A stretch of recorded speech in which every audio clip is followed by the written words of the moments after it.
vážené počistky. A ako tak pozerám do tabulka, tak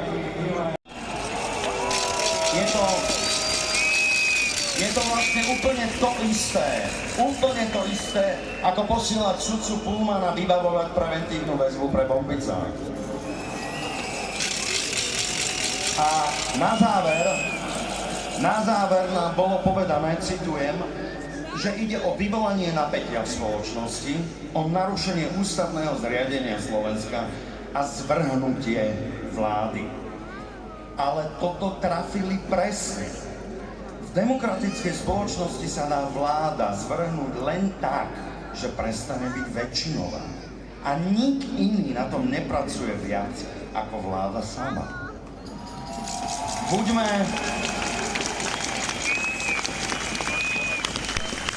Buďme preto Slovenskej informačnej službe, naozaj aj bezpečnostným zložkám vďační, že nás o tejto situácii vo vládnej koalícii informujú. Ak je pravda, že im ide o koniec ústavnosti, pád vlády a destabilizáciu tejto krajiny, nemali by sme brať tieto varovania Sisky na ľahkú váhu.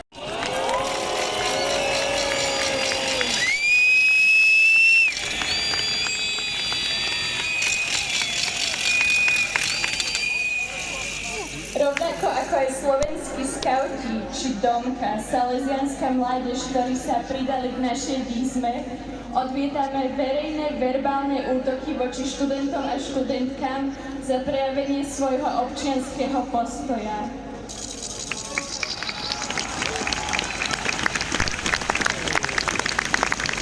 Mikrofón preto odovzdávam Simonovi Omaníkovi, ktorý to zažil na vlastnej koži.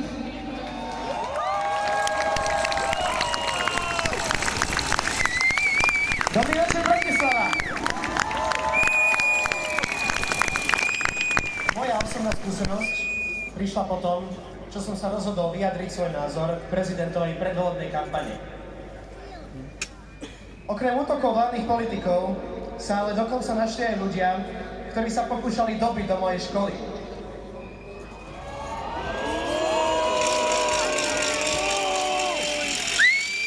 A práve preto by som teraz chcel poďakovať študentským a mládežníckym organizáciám za ich angažovanosť v dnešnej politickej situácii. Rovnakú vďaku a rešpekt tiež chcem poslať do Banskej Bystrice mladým študentkám, ktoré sa odvážne rozhodli vyjadriť svoj postoj na minulotýždňovom proteste.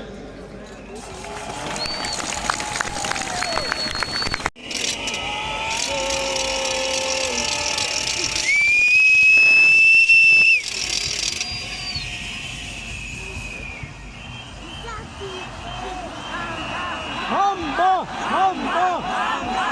Hanba! Hanba! Hanba! Martina Šimpančová nezosiela na kultúrne inštitúcie dróny a bomby, ale Murínov, Níňajov a Bitmerov. Majú rovnakú funkciu. Rozbiť všetko, čo nesie autentické kultúrne hodnoty a inštalovať namiesto nich prázdny konšpiračno-nacionalistický gíč. Ale my nie sme ani konšpirátori, ani nacionalisti a ani gíčiari. Nezabúdajme, že súčasťou boja o moc, ktorá je autokratom vlastná, je bezbrehá túžba po bohatstve.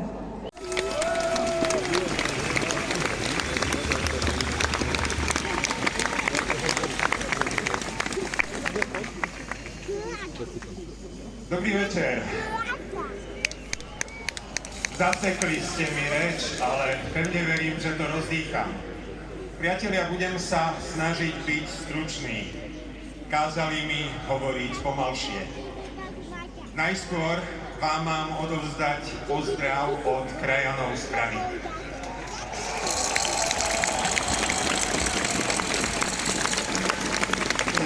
Sa začína demonštrácia o 18.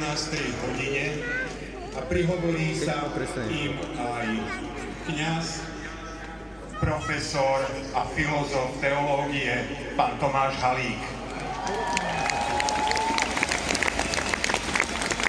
verejnoprávne médium má šíriť pravdivé informácie.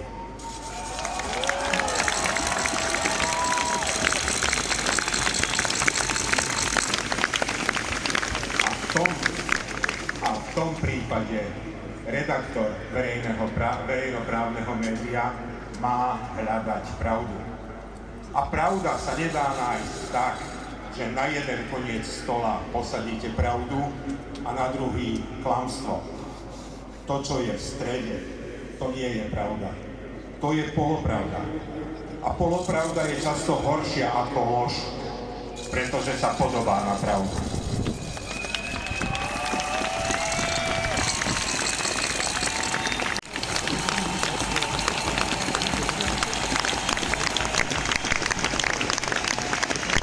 Chceme vám povedať, že Abelová, Novohrad, celý vidiek je s vami.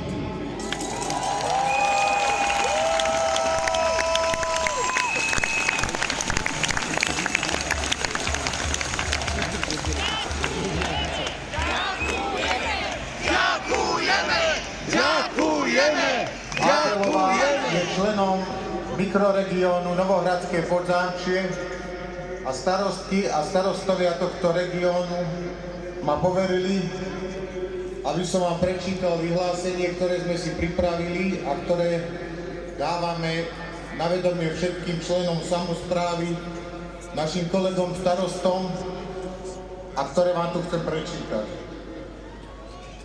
My, starostovia združení mikroregióny Novohradské Podzámčie, vyjadrujeme spoločné stanovisko k aktuálnemu dieniu našej krajiny. Dôrazne odsudzujeme akékoľvek vyjadrenia spochybňujúce členstvo Slovenska v Európskej únii a v Severoatlantickej aliancii. Dnes môžeme všetci spolu stáť na námestiach vďaka aktívnym ľuďom, ktorí organizujú protesty v slovenských aj zahraničných mestách.